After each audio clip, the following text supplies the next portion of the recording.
बहुत समय पहले की बात है। आनंदपुर एक समृद्ध और सुखी गांव हुआ करता था। वहां सब लोग मिलजुल कर रहते थे। सभी गांव वाले बहुत खुश थे क्योंकि इस बार सबकी फसल बहुत अच्छी हुई थी। क्या हुआ सुखीलाल, इतने दुखी क्यों हो? दुखी नहीं होगा तो क्या करेगा, बेचारा किस्मत का मारा। अब ये सोच सोच कर परेशान है कि जमींदार का लगान कैसे चुकाएगा। सुखीलाल एक गरीब किसान था। वह मेहनती तो था पर बुद्धि से कमजोर था।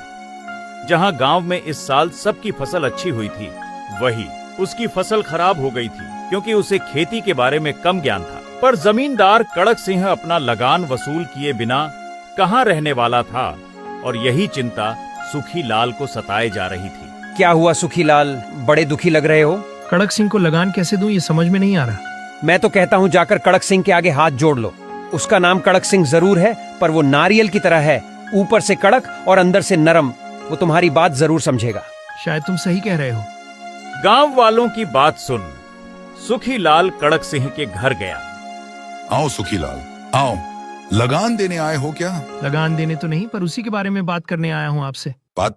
कैसी बात? इस बार भी मेरी सारी फसल खराब हो गई। अगर लगान माफ हो जाता तो बड़ी कृपा होती। क्या?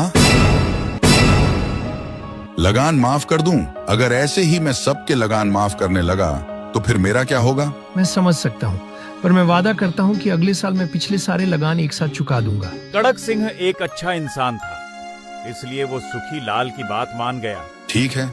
बहुत बहुत धन्यवाद कड़क सिंह, तुम्हारा ये एहसान मैं कभी नहीं भूलूंगा। सुखीलाल को कड़क सिंह ने अपनी जमीन पर खेती करने की इजाजत दे दी और जब एक दिन सुखीलाल खेत साफ कर रहा था तो खुदाई करते वक्त एक झाड़ के नीचे उसे कुछ मिला। लगता है जमीन के अंदर कुछ है। सुखीलाल बिना देर किए जमीन को जल्दी जल्दी खोदने लगा। थोड़ी देर खुदाई करने के बाद उसने जमीन के अंदर एक घड़ा पाया। सुखीलाल ने घड़ा निकाला और देखा कि घड़ा सोने के सिक्कों से भरा हुआ था।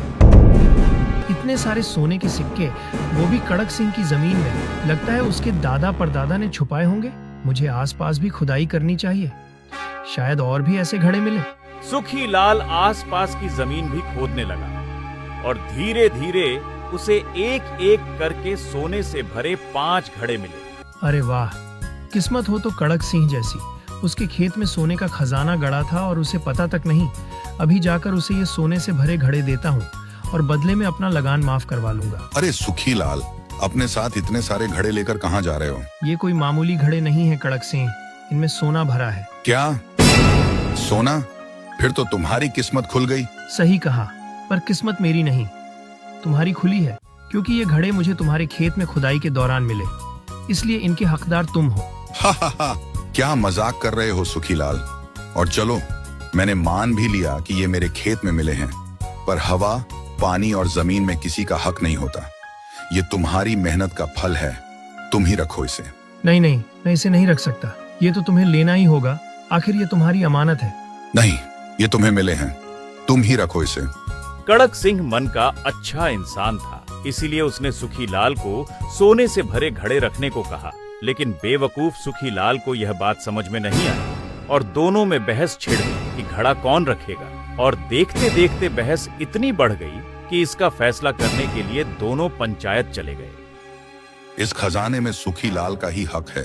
उसने मेहनत की, खुदाई की और खजाना उसे मिला। इससे मेरा कोई लेना देना नहीं। पर मिली तो तुम्हारे जमीन में ना।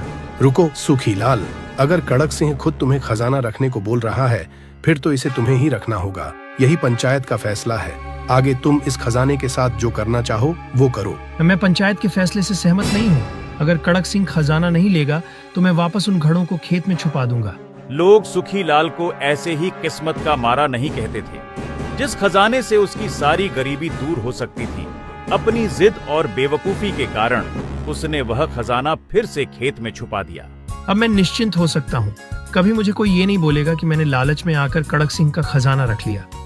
इस तरह कई साल बीत गए और सुखीलाल और कड़क सिंह के खजाने की कहानी पूरे गांव में प्रसिद्ध हो गई।